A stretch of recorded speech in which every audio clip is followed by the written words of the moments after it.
নমস্কার বন্ধুরা, অনলি ঝিলিক কিচেনে আপনাদের স্বাগত। আজ আমি সুজি ও ডিম দিয়ে দারুণ মজাদার একটি পিঠা রেসিপি করে দেখাচ্ছি। প্রথমে আমি একটি ডিম নিয়ে নিচ্ছি, তারপর আমি হালকা খাওয়ার সোডা নিয়ে নেব আর একটু নুন নিয়ে নেব। এরপর আমি নিয়ে নেব সুজি নিয়ে নেওয়ার পর ভালোভাবে গুলে নেব। কম কম করে সুজি দিয়ে গুলে নিতে হবে। ভালোভাবে গুলে নেওয়ার পরে এমনভাবে মেশাতে হবে যেমন না বেশি পাতলা হয় না বেশি গাঢ় হয়। মিশ্রণটি একটু গাঢ় হয়ে গেছিলো, তাই একটু আমি দুধ দিয়ে দিলাম। দুধ দিয়ে আবার ফেটিয়ে নেব। তারপর মিশ্রণটি 10 মিনিটের জন্য ঢাকা দিয়ে রেখে দেব। এরপর একটু ভ্যানিলা এসেন্স নিয়ে নেব যাতে ডিমের গন্ধটি না আসে।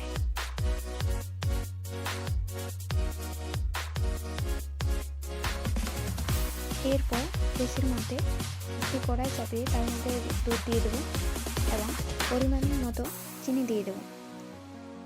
স্বাদের জন্য হালকা লবণ দিয়ে দেবো আর দিয়ে দেবো 2টি তেজপাতা।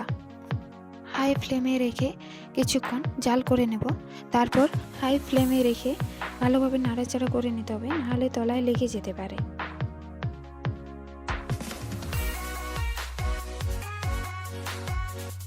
এরপর গুঁড়ো দুধ দিয়ে ভালোভাবে নাড়াচাড়া করে নিতে হবে। দিয়ে ভালোভাবে নাড়াচাড়া করে নেব। তারপর হালকা আঁচে রেখে দেব।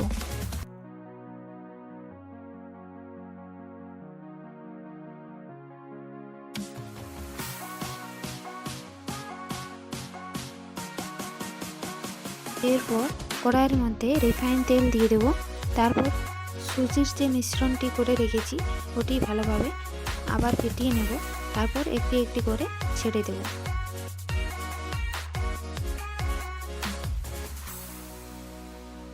এইভাবেই সবগুলো ছেড়ে দেব।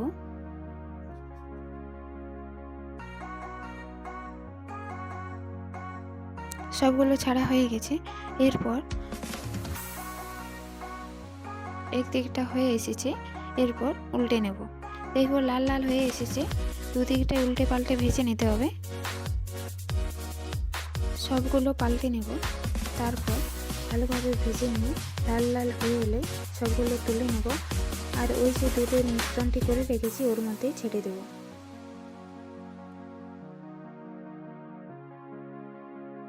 সবগুলো পিঠা দুধের মিশ্রণে দিয়ে ভালোভাবে লো আঁচে রেখে কিছুক্ষণ জাল করে নেব।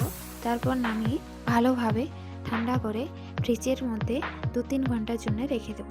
তারপর আমার পিঠা তৈরি হয়ে যাবে। আপনারা চাইলে গরমও খেতে পারেন বা কেউ কেউ চাইলে কিছুক্ষণ রেখে ঠান্ডা করে খেতে পারেন। এইভাবে সুজি দিয়ে পিঠা বানান, খেতে খুব ভালো লাগবে।